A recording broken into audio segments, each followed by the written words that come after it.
Hi viewers, வணக்கம் and welcome to Kollywood Uncut. Yes, Sunday அப்படினாலே ரொம்ப ஸ்பெஷலான டே நம்ம எல்லாருக்குமே.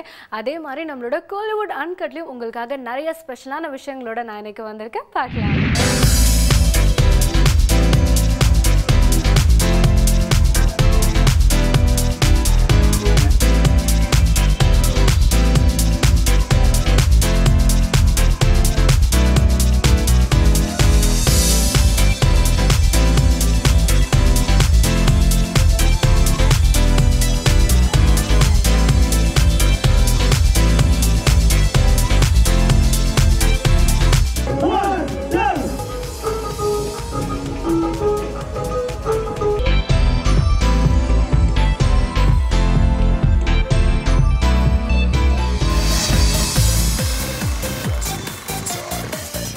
இன்னைக்கு நம்மளோட Kollywood Uncutல நம்ம ஃபர்ஸ்ட் பார்க்க போறது ஒரு சூப்பர் மூவியோட ஆடியோ ரிலீஸ் ஃபங்க்ஷன். எஸ், ரீசெண்டா நேஷனல் அவார்ட் வின் பண்ண குற்றம் கடிதல் படத்தோட ஆடியோ ரிலீஸ் ஃபங்க்ஷன் தாங்க. அண்ட் இந்த ஃபங்க்ஷனுக்கு பார்த்தோம் அப்படின்னா நிறைய செலிபிரிட்டிஸ் கலந்துக்கிட்டாங்க. அதுலேயும் முக்கியமாக பார்த்தோம் அப்படின்னா இயக்குனர் இமயம் பாரதி ராஜா சாருடைய பேச்சு தான் பயங்கர ஹைலைட்டாக இருந்தது. அவர் என்ன சொன்னார் அப்படின்னா, இந்த மாதிரியான ஒரு படத்தை நான் டைரக்ட் பண்ணாமல் விட்டுட்டேனே அப்படின்னு சொல்லிட்டு பயங்கர ஃபீலிங்காக எமோஷனலாக நிறைய விஷயங்கள் ஷேர் பண்ணியிருந்தாங்க. அண்ட் இப்போ அந்த ஃபங்க்ஷனை நம்ம பார்க்கலாம்.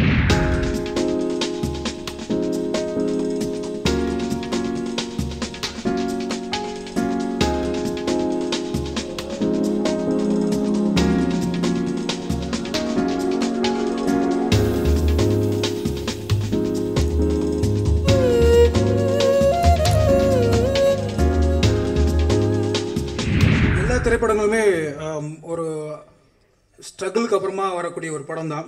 அதனால் ஸ்ட்ரகிள்ங்கிறது எங்களுக்கு இந்த திரைப்படத்தை பொறுத்தவரையில் ஒரு புது விஷயம் அல்ல.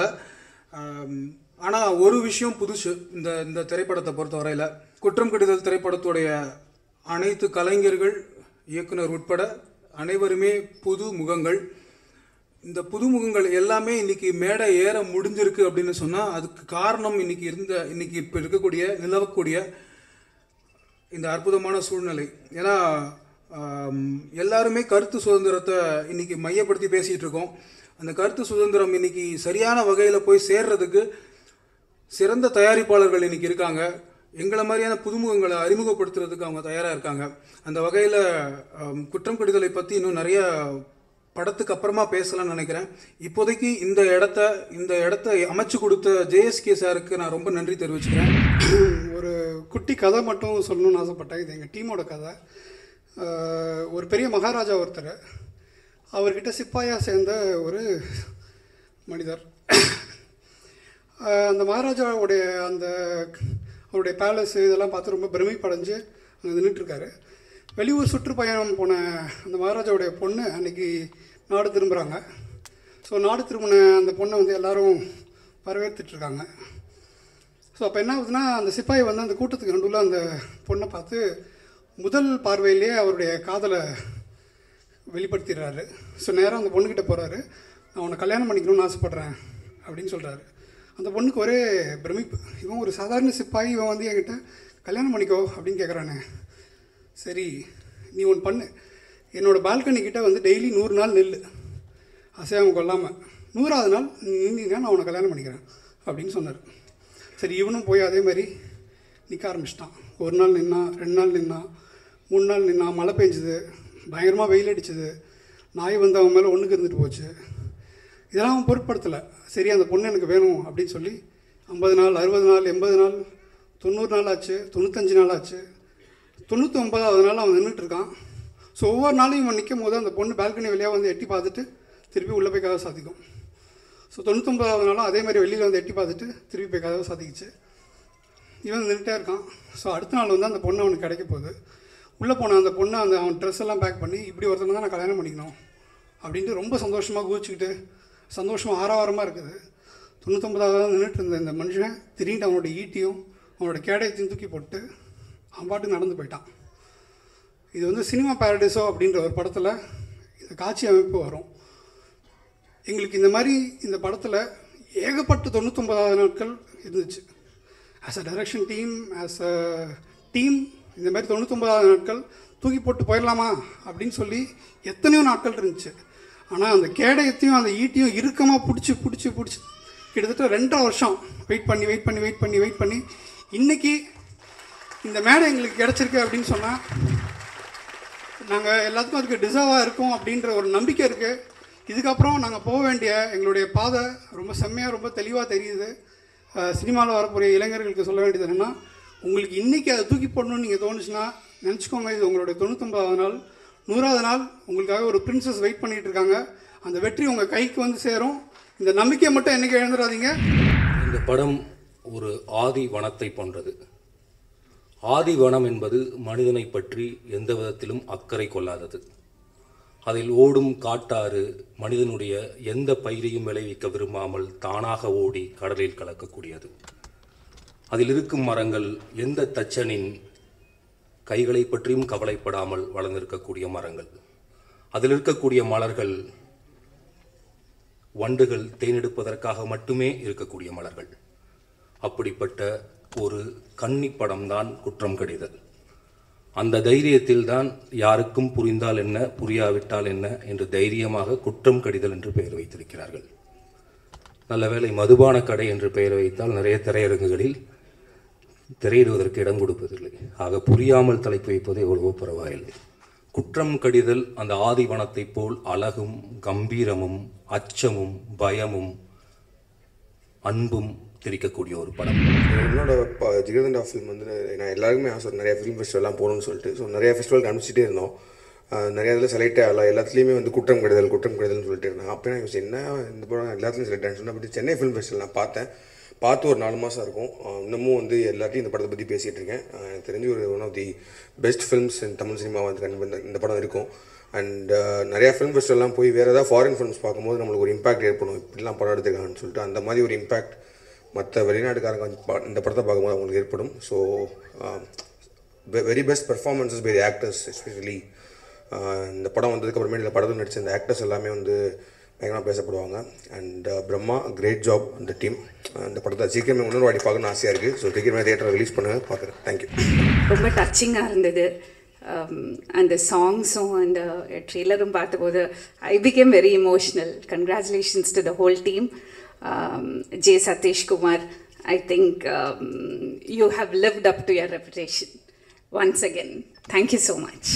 இந்த பூமியை படைத்த பிரம்மன், அந்த பிரம்மன் படைத்த பூமியை பிளந்து கொண்டு வந்து நானும் ஒரு படைப்பாளி என்று ஒரு புதிய படைப்பாளியாக வந்திருக்கும் பிரம்மனுக்கு பிரம்மன் பிரம்மாவே. குற்றம் கடிதல் இதை நான் பேப்பரில் பார்த்தேன். முதல்ல என்னையா படம் எடுக்கிறாங்க, குற்றம் கடிதல், சதுரங்கம் சங்கரங்கம் சிங்கரங்கம். முன்னாடியெல்லாம் ஒரு தலைப்பு வைப்பதற்கு இந்த அசிஸ்டன்ட் 10 கதாசிரியர்கள் உட்காந்து போராடி சென்டிமெண்ட் பார்த்து இது அப்படி வராது இப்படி வராது எல்லாம் சொல்லி எங்கள் காலங்களில் நான் ஒரு புதிய வார்ப்புகள்னு ஒரு பேர் வச்சேன்.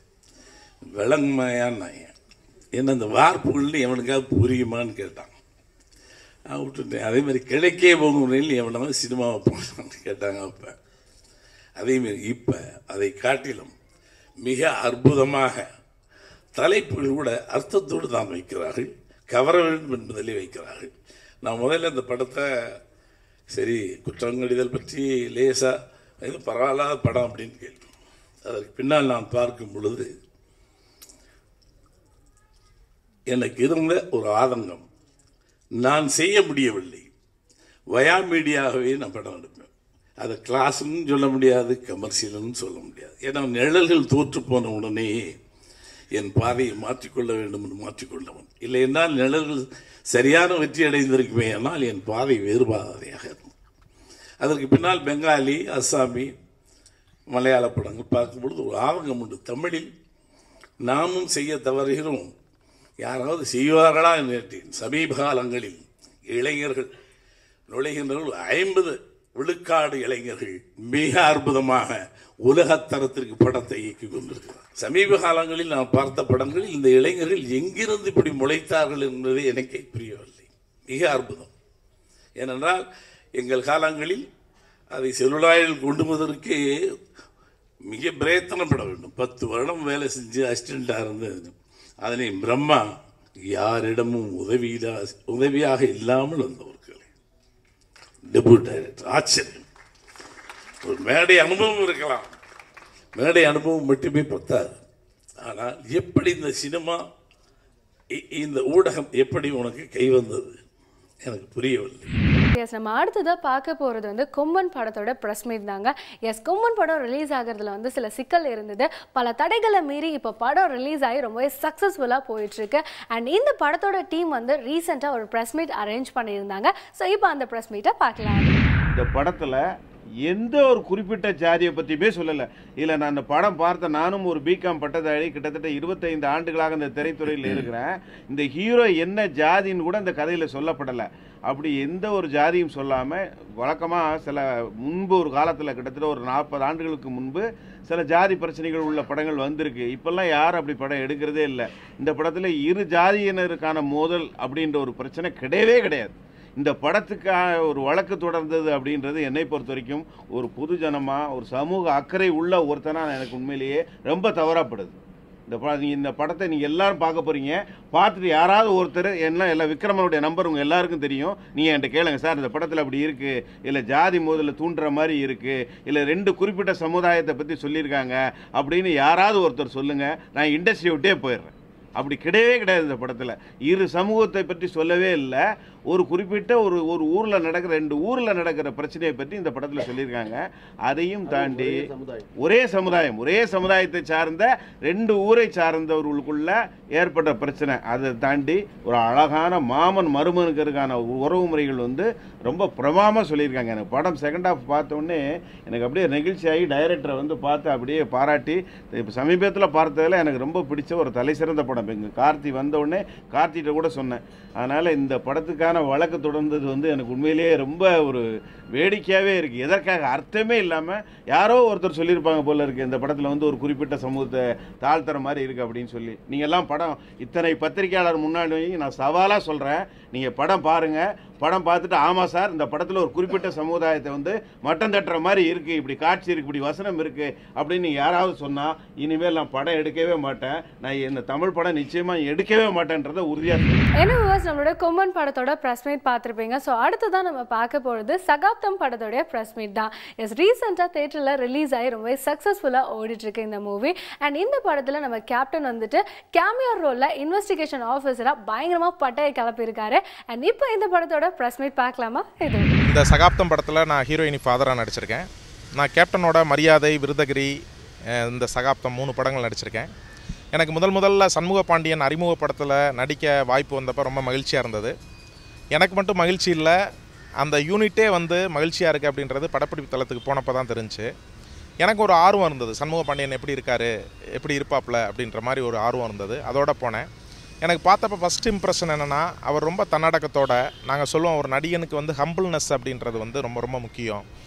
அந்த ஹம்பிள்னஸ் அவர்கிட்ட இருந்தது. எந்த அப்பா வந்து பெரிய ஹீரோ, ஒரு கட்சி தலைவர், அந்த மாதிரி எந்த இதுவும் இல்லாமல் ரொம்ப இயல்பாக இருந்தார்.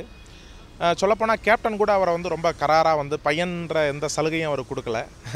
எங்கள் முன்னாடியே சில நேரம் சொல்லுவார், என்ன ஒன் மோர் போ அப்படிலாம் சொல்லுவார். அப்போ வந்து அவர் வந்து சண்முக பாண்டியன் வந்து மேடத்தை பார்ப்பாங்க. மேடம் பக்கத்துலேயே மானிட்டர் பக்கத்தில் இருந்தாங்க சில நாள் ஷூட்டிங் ஸ்பாட்டில் மட்டும். அப்போ பார்க்குறப்ப மேடம் தான் அவருக்கு வந்து தைரியமும் நம்பிக்கையும் கொடுக்கக்கூடியவங்களாக இருந்தாங்க. அது இல்லாமல் வந்து சுதீஷ் சார் தலைமையில் கேப்டன் சினி ஆர்ட்ஸு வந்து ரொம்ப ஒரு பக்கபலமாக இருந்து இந்த இதை பண்ணியிருக்காங்க. எனக்கு கேப்டன் சினி ஆர்ட்ஸில் வந்து விருதகிரி பண்ணேன். அப்போயே எனக்கு வந்து அந்த உணர்வு, ஏன்னா கேப்டனோட மேக்கப் மேன், காஸ்டியூமர், டிரைவர் எல்லாருமே ஒரு 25 வருஷத்துக்கு மேலே அவர் கூடவே இருக்கக்கூடிய ஒரு குடும்ப உறுப்பினர்கள் மாதிரி தான் இருப்பாங்க. அவங்க எல்லாருமே சேர்ந்து ஒரு துணையாக இருந்து இந்த படத்தை இது பண்ணியிருக்காங்க. தமிழ் சினிமாவில் நிறைய படங்களில் வந்து போலீஸ் அதிகாரி வேஷத்தில் நடிச்சிருக்கிறேன். என்னுடைய முதல் படம் வந்துட்டு ரமணா. 2002 புரட்சி கலைஞர் கேப்டன் மூலமாக ரமணா திரைப்படத்தின் மூலம் தமிழ் சினிமாவில் அறிமுகமான தமிழ், தெலுங்கு, மலையாளம், கன்னடம், ஹிந்தி ஆகிய 5 லாங்குவேஜ்லேயும் 167 படம் பண்ணியிருக்கிறேன். இந்த சகாப்தம் வந்து எனக்கு வந்து 128வது படம். புரட்சி கலைஞர் எனக்கு எப்படி ஒரு முதல் படத்தில் ரமணா படத்தில் அறிமுகப்படுத்தினாரோ, அதே போல் இந்த அவருடைய பையன் முதல் படத்தில் சண்முக பாண்டியனுடைய சகாப்தம் படத்தில் எனக்கு ஒரு நல்ல அருமையான ஒரு வேஷம் கொடுத்துருக்கிறார். அவர் நினச்சிருந்தால் மிகப்பெரிய நடிகர்களுக்கு அந்த வாய்ப்பு கொடுத்துருக்கலாம். இருந்தாலும் கூட இருக்கிறவங்க நல்லா இருக்கணுங்கிற ஒரு நல்ல எண்ணத்தில் என்னை கூப்பிட்டு ஒரு நாள் கேட்டார், எப்போ என் பையன் நடிக்கிற படத்தில் வந்து 2 வேஷம் இருக்குது, எந்த வேஷம் நீ பண்ணுறன்னாரு. ஒன்று வந்து அப்பா வேஷம் இருக்குது, இன்னொன்று வந்து செகண்ட் வில்லனாக இருக்குது, நீ எது பண்ணுறனாரு. இல்லை கேப்டன் நீங்களே சொல்லுங்கள் அப்படின்னு. வில்லன் என்றைக்கு வேணாலும் நடிச்சுக்கலாம். குணச்சித்திர கதாபாத்திரங்களை வந்து நல்ல கேரக்டர் வரும்போது கரெக்டாக பண்ணிடணும், அதில் டிலே பண்ணக்கூடாது. இந்த படத்தில் நீ வந்து அப்பா வேஷத்தில் நடி, நல்ல வேஷம் அப்படின்னு சொல்லி கேப்டன் தான் சொன்னார். அப்போ சொல்லிவிட்டு சொன்னார், இங்கே பாரு மீசையெல்லாம் நான் பெரிய மீசை வச்சுருப்பேன், எல்லோரும் பார்த்துருப்பீங்க, கிருதா அதெல்லாம் சேர்த்து வச்சுருப்பேன், இந்த மீசையை முதல்ல தூர எடுத்தால் தான் நல்ல வேஷம் வரும் அப்படின்னு சொல்லிட்டு அன்னைக்கு ஏப்ரல் 28 நான் மீசை எடுத்தேன். போன வருஷம் இன்ன வரைக்கும் நான் மீசை வைக்கலை. கிட்டத்தட்ட அதுக்கப்புறம் கிட்டத்தட்ட ஒரு 18-20 படத்துக்கு மேலே பண்ணிட்டேன் தமிழில் மட்டும். அதுக்கப்புறம் கன்னடம் பண்ண எல்லாம் பண்ணேன். தமிழில் மட்டும் அதுக்கப்புறம் ஒரு 20 படத்தில் மீசை இல்லாமல் நல்ல வேஷத்தில் நடிச்சிட்ருக்கேன். அவர் சொன்னது கரெக்ட். ஏன்னா ஒரு நல்ல அனுபவமுள்ள ஒரு நடிகர், இயக்குனர், தயாரிப்பாளர், ஒரு கேப்டன். அவர் சொன்ன மாதிரியே நீங்கள் பார்த்தீங்கன்னா நிறைய படங்களில் வந்து நல்ல வேஷத்தில் நடிச்சிட்ருக்கிறேன். இந்த சகாப்தத்தை பற்றி சொல்லணும்னா நல்ல ஒரு தரமான ஒரு கருத்தை வந்து சமுதாயத்துக்கு சொல்லக்கூடிய விஷயங்கள் வந்து இந்த படத்தில் இருக்குது. ஏப்ரல் 2 படம் ரிலீஸ் ஆகிருக்கு. ஸோ ஆடியன்ஸ், வியூவர்ஸ் எல்லோரும் தயவு செஞ்சு போய் படத்தை தேட்டரில் பாருங்கள். உங்கள் சப்போர்ட் எனக்கு ரொம்ப முக்கியம். படம் பார்த்தீங்கன்னா நானும் ஜகன் சாரும் ஃப்ரெண்ட்ஸு, ஊரில் இருக்க பசங்க, காலேஜ் முடிச்சுட்டு 2 பசங்க சுற்றிட்டு இருப்பாங்க. அங்கே ஒரு கொஞ்ச நேரத்தில் வந்து சரி என்னடா வேலையே செய்யாமல் சும்மா இருக்கோமே அப்படின்னு நினச்சிட்டு மலேசியா போவாங்க. அங்கே என்னெல்லாம் கஷ்டம் ஃபேஸ் பண்ணுறாங்கன்னு தான் பாருங்கள். எஸ், நம்ம அடுத்ததாக பார்க்க போகிறது ஒரு சூப்பர் மூவியோட சக்ஸஸ் மெட் தாங்க நம்ம பார்க்க போகிறோம். எஸ், ஷாஜி கைலாஷ் அவங்களுடைய டைரக்ஷனில் ஆர்கே நடித்து வெளிவந்த திரைப்படம் தான் என் வழி தனி வழி. எஸ், 25th டேயோட செலிப்ரேஷன் வந்து ரொம்பவே கிராண்டாக போச்சு. அண்ட் இந்த ஃபங்க்ஷனில் பார்த்தோம் அப்படின்னா ஆர்கே வந்துட்டு தமிழ் சினிமாவை எப்படி வாழ வைக்கிறது அப்படின்றத அவரோட பாயிண்ட் ஆஃப் வியூவில் ரொம்பவே எமோஷ்னலாக நிறைய விஷயங்களை ஷேர் பண்ணியிருந்தாரு. இப்போ நம்ம அந்த விஷயங்களை பார்க்கலாம். ரொம்ப சந்தோஷமாக இருக்குது.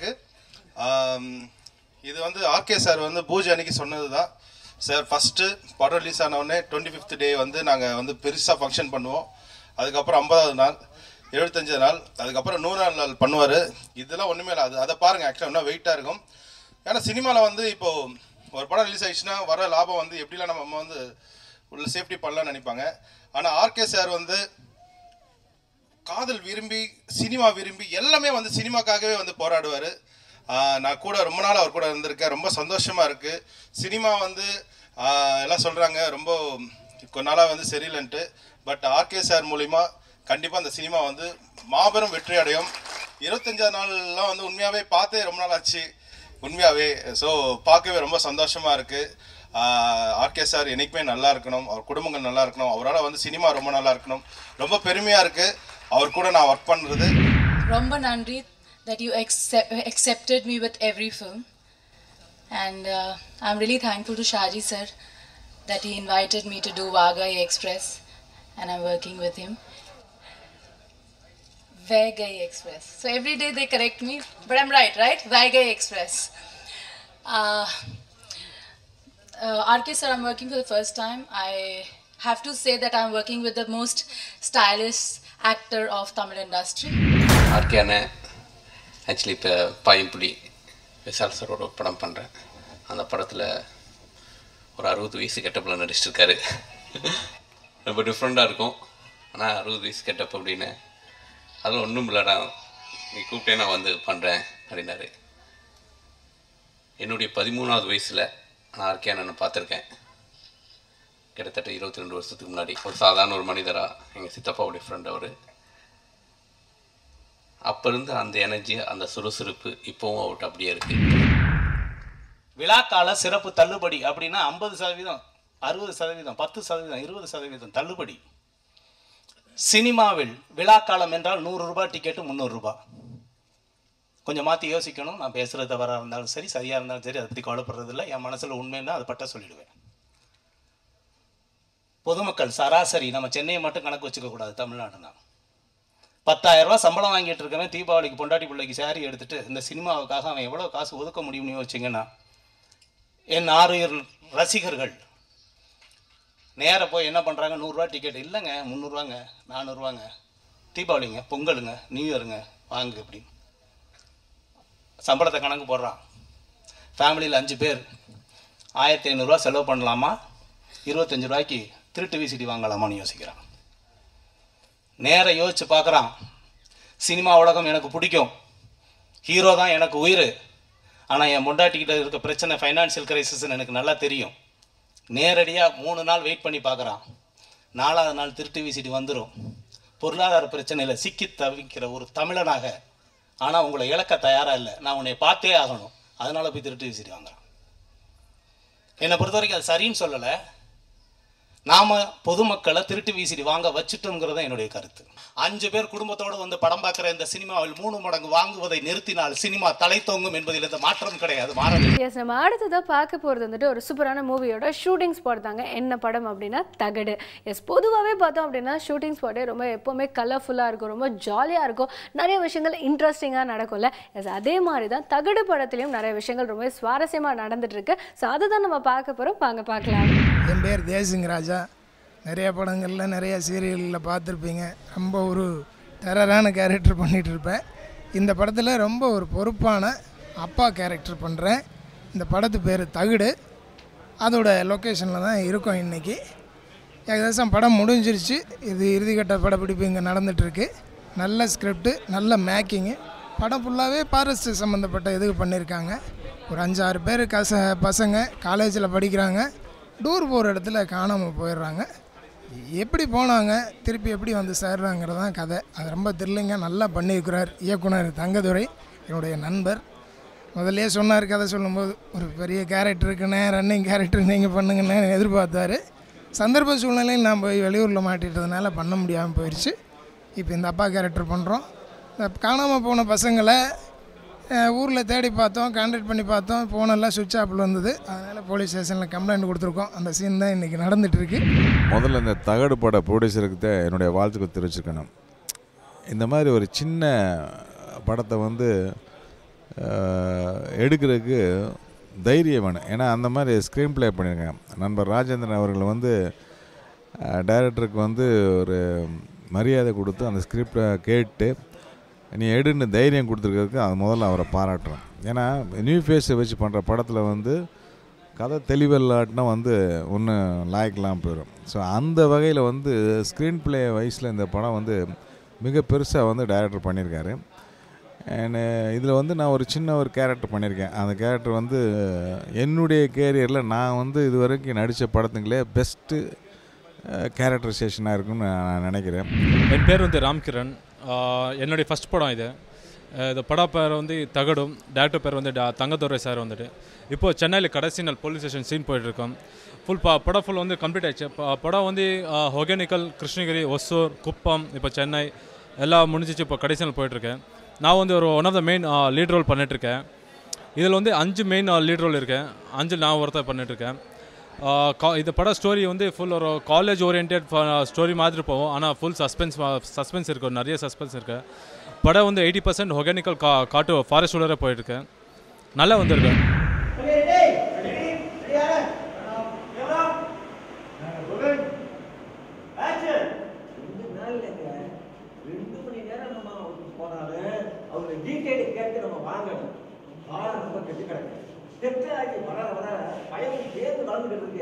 எப்போ எது நடக்குது தெரியும்.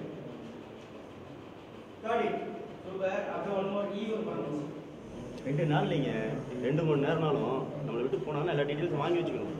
அது ஒரு லெவல் வந்தால் போதும். ரெடியா? Camera action.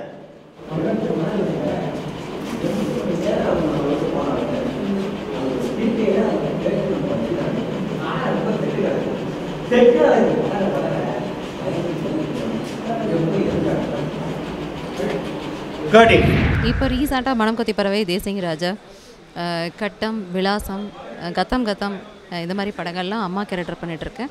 இந்த படத்துலேயும் நான் ஒரு அம்மா கேரக்டர் தான் பண்ணிகிட்ருக்கேன். இந்த படத்தோட பேர் வந்து தகடு. பேருக்கு ஏற்ற மாதிரியே இந்த ஸ்டோரி ரொம்ப அழகாக இருக்குது.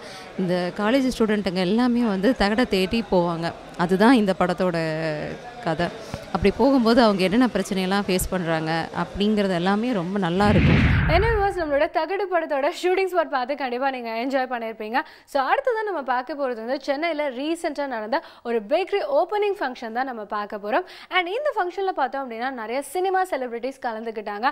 அதுலேயும் முக்கியமாக வந்துட்டு அசோக் செல்வன், ஆதவ் அண்ட் அமிதாப் இந்த மாதிரி நிறைய நட்சத்திரங்கள் கலந்துக்கிட்டாங்க. இப்போ அந்த ஃபங்க்ஷனை பார்க்கலாம்.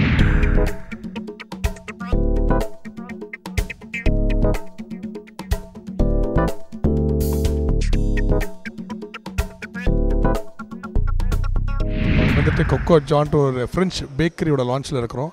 இது அண்ணா நகரில் இருக்குது. எஸ்எஸ் சூப்பர் மார்க்கெட் பில்டிங்கோட பின்னாடியிலே இருக்காங்க. என் close friend mister Vigneshan launch பண்ணுறாரு. So I wish them all the best and I hope that this joint becomes a big hit. ரொம்ப ஹை கிளாஸ் பேக்கரியாக இருக்குது. இங்கே இருக்கிற லோக்கல் ரெசிடென்ட்ஸ்க்கு ஒரு நல்ல யுகமாக உருவாகுன்றது என்னோட கருத்து. ரொம்பவே ஒரு அழகான ஒரு பிளேஸ்னு சொல்லலாம். அண்ட் எல்லா வகையான டெசர்ட்ஸ், கேக்ஸ் அண்ட் இருக்குது. இது ஒரு பியூட்டிஃபுல்லான பேக்கரின்னு சொல்லலாம். புதுசாக திறந்துருக்காங்க அண்ணா நகரில். அண்ட் எனக்கு தெரிஞ்ச விக்னேஷ் வந்து ரொம்ப அழகாக வந்து இது பண்ணியிருக்காரு. The space is also really nice and the interiors, the food, everything. So இன்றைக்கி முதல் நாளே பார்த்திங்கன்னா நல்லா இவ்வளோ க்ரௌட் வந்திருக்கு. இதுவே அவரோட ஃபஸ்ட் ஸ்டோர். இன்னும் நிறையா ஸ்டோர் ஓப்பன் பண்ணணும்னு வேண்டிக்கிறோம். இங்கே இந்த ஈவெண்ட்டுக்கு வந்து ரொம்ப ஹாப்பியாக இருக்கேன். ஏன்னா உள்ளே நுழையும் போது ஒரு மாதிரி பாசிட்டிவான வைப் கிடச்சிது. ஸோ அண்ட் ப்ளஸ் நான் அடையார்லேருந்து, ஸோ அடையார் சைடில் இந்த மாதிரி ஒரு கஃபே இல்லை. ஸோ இங்கே வந்து ரொம்ப ஹாப்பியாக இருக்குது. ஏன்னா கூடி சீக்கிரமாக என் ஃப்ரெண்ட்ஸை கூட்டின்னு வந்துட்டு இங்கே சில் பண்ண போகிறேன். ஸோ நீங்களும் வந்து பாருங்கள். ஏன்னா உள்ளே வந்தாலே கலர்ஸ், அட்மாஸ்ஃபியர் சூப்பராக இருக்குது. இப்போ புதுசாக கொக்கோ ஜான்னு ஒரு கடை திறந்துருக்கோம் அண்ணா நகரில். இதுக்கு வந்து நம்ம டைரக்டர் ஏஎல் விஜய் வந்து ஓப்பனிங் பண்ணியிருக்காரு. ப்ளஸ் அமிதேஷ், ஆதவ் கந்தசாமி, அசோக் செல்வன் மற்றும் இன்னும் 2-3 பேர் வந்து ஓப்பன் பண்ணியிருக்காங்க. இன்றைக்கி இந்த கொக்கோ ஜான் 1728 அப்படின்னு ஒரு புது பேக்கரி கம் கெஃபே லான்ச்சில் இருக்கும். ரொம்ப டிஃப்ரெண்ட்டாக இருக்குது. இந்த மாதிரி ஒரு தீமில் ஒரு கெஃபேவோ இல்லை ஒரு ஜாயிண்ட்டோ நான் இது வரைக்கும் பார்த்ததில்ல. ட்ராவல் பேஸ்ட் தீமில் இருக்குது. ப்ரைம் லொக்கேஷன் அண்ணா நகரில் இருக்குது. ஸோ எனக்கு ரொம்ப ரொம்ப பிடிச்சிருக்கு. இன்றைக்கி தான் லான்ச்சு. ஸோ நான் வந்து ரெகுலராக இங்கே வர ஆரம்பிக்க போகிறேன். நம்ம அடுத்ததாக பார்க்க போகிறது மாங்கா திரைப்படத்துடைய ஆடியோ ரிலீஸ் ஃபங்க்ஷன் தாங்க. எஸ், மாங்கா அப்படின்ற டைட்டிலை கேட்டோன்னே இது ஒரு காமெடி மூவியாக இருக்கும் அப்படின்றத நீங்கள் கெஸ் பண்ணியிருப்பீங்க. அஃப்கோர்ஸ் கரெக்ட் தாங்க. அதுக்கு ஆப்டாக நம்மளோட பிரேம்ஜி தான் இந்த படத்தில் ஹீரோவாக பண்ணுறாரு. அண்ட் அது மட்டும் இல்லாமல் இந்த படத்தோட போஸ்டர்ஸ்லாம் பார்க்கும்போது பிரேம்ஜி வந்து நிறைய வெரைட்டியான கெட்டப்ஸ்லாம் ட்ரை பண்ணியிருக்காரு போல இருக்கு. அண்ட் இதை பற்றி நம்ம ஆடியோ ரிலீஸ் ஃபங்க்ஷனில் கண்டிப்பாக ஏதாவது விஷயங்கள் ஷேர் பண்ணியிருப்பாங்க, பார்க்கலாம். உண்மையிலே இன்றைக்கி சினிமாவில் மிகப்பெரிய குடும்பம்னா அது ராஜா சாரோடைய குடும்பம் தான். வரதராஜர் பாவலரை தொடங்கி இன்னை வரைக்கும் மிகப்பெரிய குடும்பம். அதை வந்து யாராலையும் மறுக்க முடியாது. காற்று உள்ள காலம் வரையும் அந்த குடும்பத்துடைய பெயர்கள் நம்மளுடைய காதுகளில் வீசிக்கொண்டே இருக்கும். அந்த அளவுக்கு வந்து காற்றலையை தனக்குன்னு தக்க வச்சுக்கிட்ட ஒரு மிகப்பெரிய குடும்பம். அந்த குடும்பத்திலேருந்து என்னமோ அந்த குடும்பத்தில் பழகும்போது மட்டும் நானும் அந்த குடும்பத்தில் ஒருத்தங்க அது மாதிரி எனக்கு ஒரு ஃபீல் வந்துக்கிட்டே இருக்கும். எல்லாருமே வந்து பிரேம்ஜியை வந்து ஒரு காமெடியனாகவும் அல்லது ஒரு கதாபாத்திர வேறு ஒரு கேரக்டராகவும் அல்லது ஒரு நல்ல நண்பனாகவும் அப்படியே பார்த்துட்டு இருக்கும்போது இந்த படத்தோட இயக்குனர் ராஜாவுக்கு மட்டும் ஒரு கதாநாயகனாக தெரிஞ்சிருக்காரு. முதல்ல அவருக்கு தான் மிகப்பெரிய பாராட்டுகளை நம்ம கொடுக்கணும். ஏன்னா யாரை வந்து அறிமுகப்படுத்துறதுன்னு ஒன்று இருக்குது. அந்த வகையில் வந்து எத்தனையோ கேரக்டர் நடிச்சிருப்பார் பிரேம்ஜி. ஆனால் இந்த படத்துடைய கேரக்டரில் ரொம்ப அற்புதமாக பொருந்திருக்காரு. பல கெட்டப், எந்த கெட்டப் போட்டார் அவர் அழகாக தான் இருக்கார். ஆனால் வந்து அழகான ஹீரோக்கள் படத்தில் பார்க்கும் பொழுதை விட நம்ம வந்து கெட்டப் போட்டதுக்கு பிறகு ஒவ்வொரு கெட்டப்லேயும் ஒவ்வொரு டைமென்ஷனில் தெரியும் போது ரொம்ப சந்தோஷமாக இருக்குது. இந்த படத்தில் நானும் ஒரு சின்ன வேஷத்தில் நடிச்சிருக்கேன். ரொம்ப சிறப்பாக இருந்தது. இயக்குனர் வந்து ரொம்ப, அதாவது வந்து இந்த படத்துக்கு நடிக்க போயிருந்த ஃபஸ்ட்டு டே பார்த்தா எல்லாமே ஒரு யூத் டீம். நானும் யூத்து தான். ஆனால் அந்த யூத் டீம் நம்மளை அங்கீகரிக்கலை. பிரேம்ஜி நம்மளை விட்டு அப்படியே விலைக்கு போய்கிட்டே இருந்தார். என்னடா நம்மளை யூத் டீமில் சேர்த்துக்க மாட்டேங்கிறாங்களே அப்படின்னு. கரெக்டாக அந்த யூத்துக்கு உண்டான நேரம் வந்தது. அப்படியே மிங்கிள் ஆகிட்டேன். அப்படியே உண்மையிலே அந்த ஒரு 10 நாள் அவர் பிரேம்ஜியுடன் அவருடைய நண்பர்களுடன் அந்த பழகிய அந்த 10 நாட்களும் ரொம்ப இனிமையான சந்தோஷமான நாள். என்னுடைய வயசு வந்து பாதியில் கால்வாசியாக குறைஞ்சி போச்சு. நல்லா இளமை ததும்புது. அந்த அளவுக்கு அவர்கள் வந்து எனக்கு ஒரு இளமையை ஊட்டினார்கள். ரொம்ப நன்றி. தயாரிப்பாளர் சக்திவேல் அவர்களை பற்றி சொல்லணும். அந்த உண்மையிலே ரொம்ப இந்த மாதிரி தயாரிப்பாளர்கள் நம்மளுடைய திரையுலகிற்கு வந்தது மிகப்பெரிய இந்த திரையுலகின் அதிர்ஷ்டம் என்றே சொல்லலாம். ஏன்னா அவர் வந்து ஒரு நிறையா வியாபாரங்கள் தொழிலதிபராக, பஸ் தொழிலதிபராக இருக்கிறாரு. அவர் நிறைய பிஸ்னஸ் பண்ணிகிட்ருக்கிறவர். அவர் வந்து இங்கே வந்து இந்த சினிமா துறைக்குள் வந்திருக்கிறாரு. அவருக்கு வந்து நம்ம வரவேற்பு கொடுத்து நிச்சயமாக இந்த படம் நல்லபடியாக ரிலீஸ் ஆகிறதுக்கு அனைவரும் ஒத்துழைக்கணும். எங்கள் ஊர் பாட்டுக்காரன்ற படத்தில் தான் என்னை வந்து கங்கைமரன் சார் டைரக்ட் பண்ணார். ரொம்ப ஸ்வீட்டாக அழகாக சொல்லி கொடுப்பார். அப்படியே ஆக்ட் பண்ணுறதெல்லாம் ரொம்ப ஸ்வீட்டாக இருக்கும். அதே மாதிரி செண்பகமே படத்தில் ஆஷா பொன்ஸ்லே வச்சு அந்த என்ன சாங் அதான் செண்பகமே அந்த சாங் வந்து எனக்கு மிகப்பெரிய வெற்றியை கொடுத்தது. ஸோ இவங்களுடைய குரூப் பார்த்திங்கன்னா இப்போது பிரேம்ஜிக்காக வந்து அவருடைய அண்ணா வந்திருக்கார், வெங்கட் பிரபு, வாசுகி வந்திருக்காங்க, பவதாரதினி வந்திருக்காங்க. அவங்க ஃபேமிலி பீப்புள் எல்லாருமே கைகோத்து ஒரே யூனிட்டாக வந்திருக்கிறது பார்க்கும்போது ரொம்ப பெருமையாக இருக்குது, எவ்வளோ சந்தோஷமாக இருக்குது. இதே மாதிரி எங்களுடைய ப்ரொடியூசர் சக்திவேல் வந்து ரொம்ப குழந்தையான மனசு, நிறைய பணம் வச்சுருக்காரு. இந்த பணம் வந்து நம்ம சினிமாவுக்கு வரணும், சரியா?